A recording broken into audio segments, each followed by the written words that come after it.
수요일입니다. 새벽에 만난 하나님 오신 여러분들 환영합니다. 같이 기도하겠습니다. 하나님을 찬양합니다. 이 아침에 새로운 날을 우리에게 허락하시며 우리와 함께 하기를 원하시는 하나님, 또 우리에게 힘주기를 원하시는 하나님, 그리고 우리가 하나님의 자녀답게 살기를 원하는 하나님 앞에 말씀에 엎드려집니다. 하나님, 말씀의 권능이 우리의 생각에 퍼질 때마다 우리의 생각이 하나님으로 가득 차게 하여 주시고, 말씀의 권능이 우리의 입에 닿을 때마다 우리의 입은 사람을 살리는데 한 사람에게 희망을 주고 소망을 주고 능력으로 세울 수 있는 일에 쓰임받게 하시고, 하나님의 말씀이 우리의 눈에 열려질 때마다 이 세상에 썩어 없어질 정욕에 빠지기보다 하나님 나라의 확장을 위하여 쓰임받는 삶 되도록 인도하여 주옵소서. 예수님의 이름으로 기도합니다. 아멘.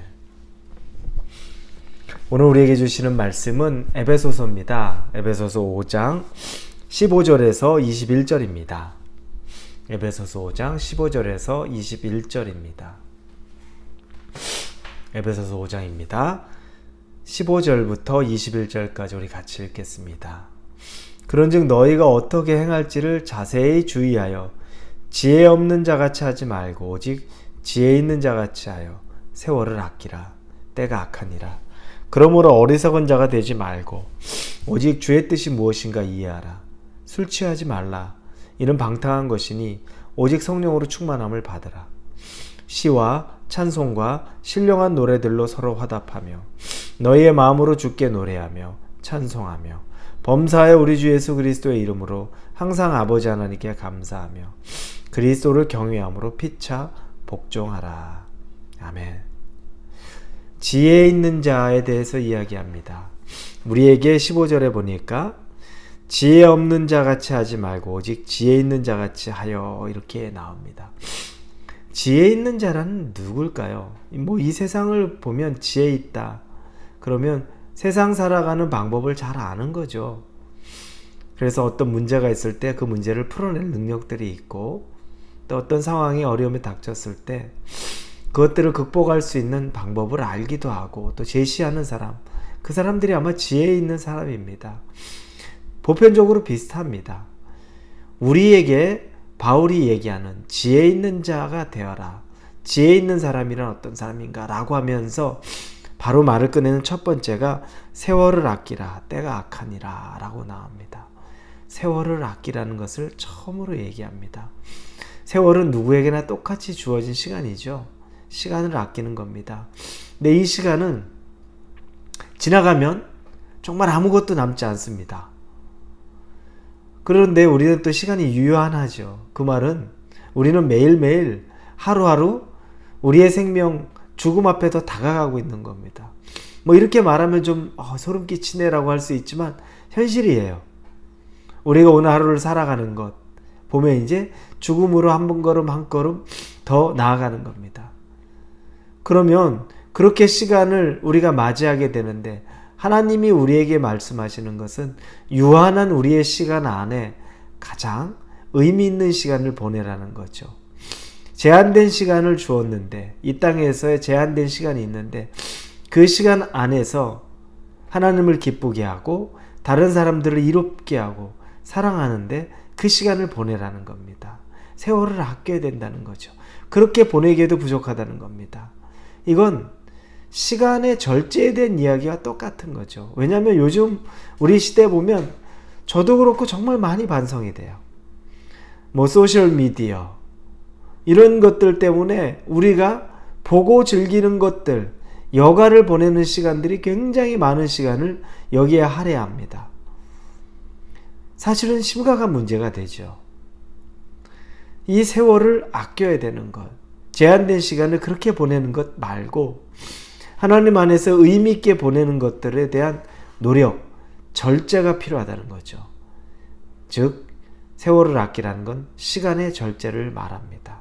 그리고 아껴진 시간을 어떻게 의미 있게 보낼 것인가, 이걸 궁리하고 이걸 또 실행하는 것이 결국 우리에게 주어진 겁니다. 세상에서도 일반적으로 성공한 사람들을 보면 다 총각을 다퉈서 절대 다른 건 몰라도 시간 빼앗기는 걸 가장 싫어하고 의미 없이 시간 보내는 걸 정말 싫어하죠. 우리 크리스찬에게 하나님이 주시는 말씀 동일합니다. 거기다 의무를 더하죠. 그 시간 안에 하나님이 원하는 것들에 대한 지혜를 이야기합니다. 그래서 두 번째는 그러므로 어리석은 자가 되지 말고 오직 주의 뜻이 무엇인가 이해하라. 주님의 뜻이 무엇인가 분별할 줄 아는 사람이 되라는 거죠. 지혜 있는 사람이 되라는 것. 이게 두 번째로 이야기하는 겁니다. 어떻게 제한된 시간을 하나님의 뜻이 무엇인가 분별하며 살 것인가. 여러분, 우리가 사람 눈치 보고 또 이 세상의 눈치 보고 이것저것 그래서 이리저리 살아갑니다. 어떻게 살아가는 방법들을 압니다. 그런데 진짜 눈치 봐야 될 건 하나님이죠. 하나님의 눈치를 봐야죠. 하나님이 원하는 걸 알아채야죠. 근데 이 부분에 대해서는 우리가 완전히 젬병입니다. 몰라요. 관심이 없어요. 중요하다고 생각도 안 하죠. 그런데 세상 돌아가는 것, 세상에 우리의 이익을 위한 것들, 살아가기 위한 것들에겐 얼마나 많은 지혜를 가지고 분별하려고 합니까? 지금 투자하는 것이 맞나? 여기에 투자하는 것이 맞나? 이 사람 만나야지 내가 그거 얻을 수 있을까? 온통 그런 생각은 정말 우리 세상에 이치 머리 돌아가는 게 빠른데 하나님이 어떤 생각을 하실지 하나님의 마음을 분별하는 것, 하나님의 생각을 분별하는 건 관심 없다는 거죠. 지혜로운 사람은 하나님의 마음과 생각을 분별하려고 하는 사람이 바로 지혜로운 사람입니다. 그리고 나서 또 세 번째는 성령 충만을 이야기합니다. 비유로 술 취하지 말라. 이는 방탕한 것이니 오직 성령으로 충만함을 받으라 라고 얘기하죠. 술 취함과 성령 충만을 비유합니다. 비교해요. 비슷한 증상이 있죠. 술 취하면 말 많아지죠. 성령 충만하면 간증이 많아지죠. 술 취하면 노래를 흥얼흥얼 부르죠. 사람들이 뭐 보든 말든 간에. 성령 충만하면 하나님을 찬양하는 것이 누가 보든 말든 간에 충만합니다. 술 취하면 용기가 생겨요. 그래서 그렇게 숫기 없는 사람도 술 취하면 다른 사람들하고 막 시비 걸고 싸우려고 그럽니다. 성령 충만하면 용기가 생겨요. 하나님이 주시는 용기로 어디서든지 이 세상과 맞서 싸울 수 있다고 자신하며 덤비죠. 그런데 술 취하고 나면 다음날 되면 속쓰리고 후회되죠. 내가 어제 괜히 그렇게 많이 마셨나 보다. 그러나 성령 취하고 나면 다음날 되면 덕이대가 돼요. 그 성령을 소멸하고 싶지 않아요. 여러분, 이게 지혜 있는 자입니다. 성령의 충만함을 구하십시오. 그랬더니 그 뒤에 찬양하고 찬송하고 그리고 하나님께 감사하고 그리고 그리스도를 경외하고 이런 일들이 연속이 된다는 겁니다. 성령 충만이 있어야 될 이유는 분명합니다. 여러분, 성령 없으면 여러분 살 수 없어요. 오늘과 같이 어제와 같이 또 내일도 성령이 없으면 여러분 어떻게 견뎌내겠습니까? 어떤 지혜로 살겠습니까? 어떻게 인내하겠습니까? 성령이 있어야, 성령 충만이 있어야 그래야 삽니다. 이것 없이 여러분이 살려고 하면 안 불안합니까? 불안하죠. 염려가 안 됩니까? 가득하죠, 염려가. 그러나 그 공간을 성령으로 채우면 불안할 이유도 없고 염려가 가득할 이유도 없습니다. 내 안에 계신 성령이 모든 것을 알고 우리의 내가 구할 바를 알지 못하는 나의 신음소리까지도 다 알고 인도하시는 분인데, 그런데 그분을 내가 충만하다면, 그분 안에 내가 충만하다면 뭘 두려워하겠습니까? 사랑하는 성도 여러분, 여러분 오늘 성령 충만하셔야 됩니다. 그걸 놓고 기도하십시오.